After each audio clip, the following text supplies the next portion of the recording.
Hello, this is Margie, and this is a vlog, as you can see. So, we are making a vlog about raising awareness of how the society is expecting, or how the society is making expectations about different gender roles and how it affects mental health of everybody. So I hope you will learn something from here. Okay, so just like what I said, this is a vlog about how society had bring up or made expectations related to gender that affects mental health of everyone. So first, we will going to define what is gender. So, gender, it refers to a characteristics of women, men, girls, and boys that are socially constructed. As what I know, meron tayong interview na iba't ibang gender para sa vlog na to, para mas maintindihan nyo kung paano naapektuhan or paano naiintindihan ng bawat isa ang pagkakaroon or pagkakakilanlan bilang isang lalaki, babae, or isang LGBTQ. So, hindi tayo magpapaligoy-ligoy pa. Based on my research, based on United Nations Development Program, as you can see here, this is the reference. Base sa gawa ng author na si Maha Dundi, isa siyang Gender Equality Portfolio Manager. Ang sabi niya, bata pa lang daw tayo, doon na nag-uumpisa yung pagkakaroon ng differences between boys and girls. At doon tayo na mold kung paano tayo magkakaroon ng suitable roles sa society. So, ako kasi personally, nung bata ako, ilang beses ba natin narinig yung ang ingay mo, babae ka, di ba? Ang kulit mo, di ba babae ang anak mo? Or, yung may babae kang anak, dapat siyang protektahan sa mga lalaki. Lahat ng messages na to fundamentally nagsasuggest na ang babae ay powerless, while boys and men are all powerful. So, also i-consider natin yung most famous superhero, which is Spider-Man, Superman, Batman. At yung iba pa nga sinasabihan na makakapagligtas ka ng mundo. Kasi malaki ka, kasi kaya mo lahat. Kasi mas malakas ka. Pero paano naman ang mga babae? Sa mundo kinakagalawan natin today, acceptable na nire-refer ang mga babae na mas mahina. Na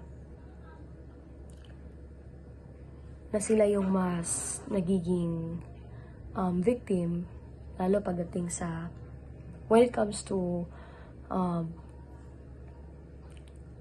being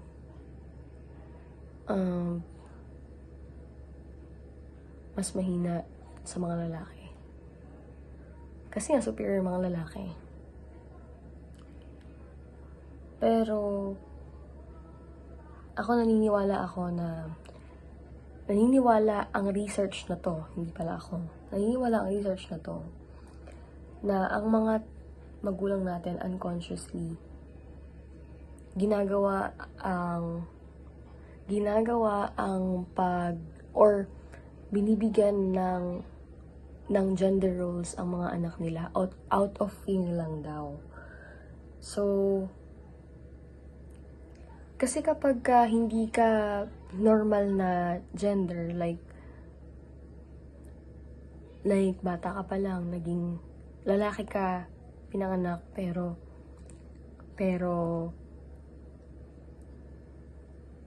pero naging malambot ka, magiging topic ka ng mga judgmental. So, para lang ilayo ka sa risk. Yun yung ibig sabihin ng research. At saka para mas maging safe ka. Pero ang sabi sa research na din to, yung pagpoprotekta ng mga parents sa sa gender ng anak nila out of fear, minsan hindi na pala siya pagpoprotekta kasi yung pag lumaki na yung anak, magkakaroon na siya ng sarili niyang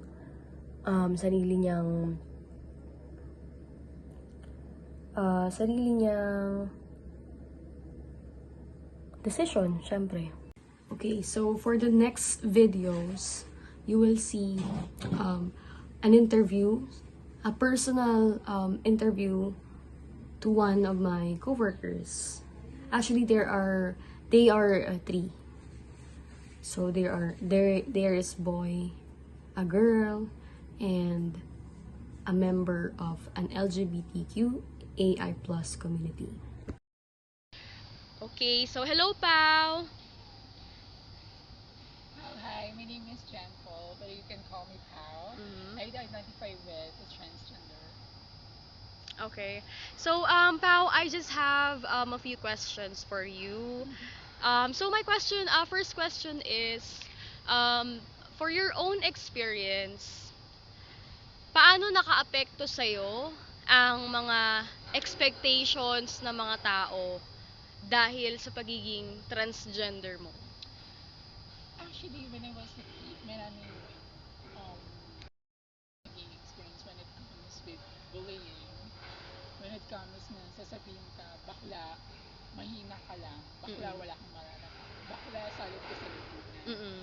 Maraming nagsasabi na, ay, bakla ka, hindi mo kaya yan, hanggang dyan ka lang. Pero, pero ito yung time na, ano ba yun?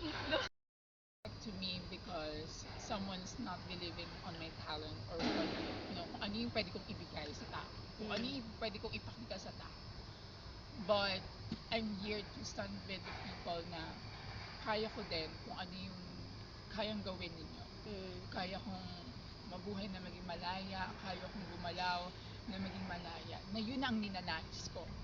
Kaya sana to all the people, other people na sana magbukas yung puso't isipan nyo na tao din kami, na may nararamdaman din kami, nasasaktan kami, kung ano yung nararamdaman nyo, same feelings, kung ano yung nararamdaman nyo, ganun din kung ano yung nararamdaman namin.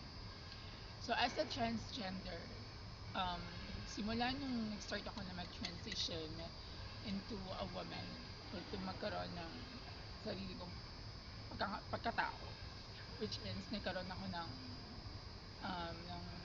sarili kong pananaw sa buhay, na kaya ko din pala na gawin yung mga dapat kong gawin as a transgender.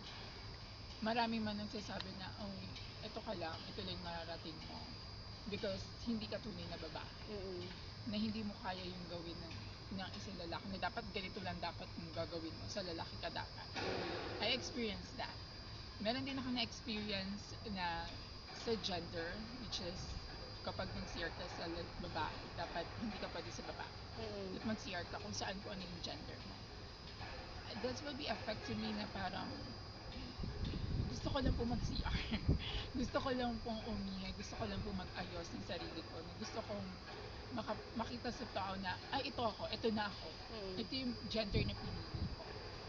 Then I experienced then na nagkaroon din ako ng mga bullying stage when I was a kid.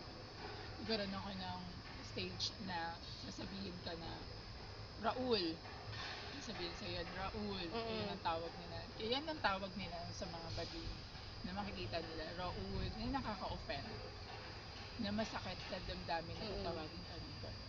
Because I'm transitioning to a woman. So, sana i-respect kung ano yung gender na meron ako, kung ano yung gender na hindi na sana dapat dumating sa point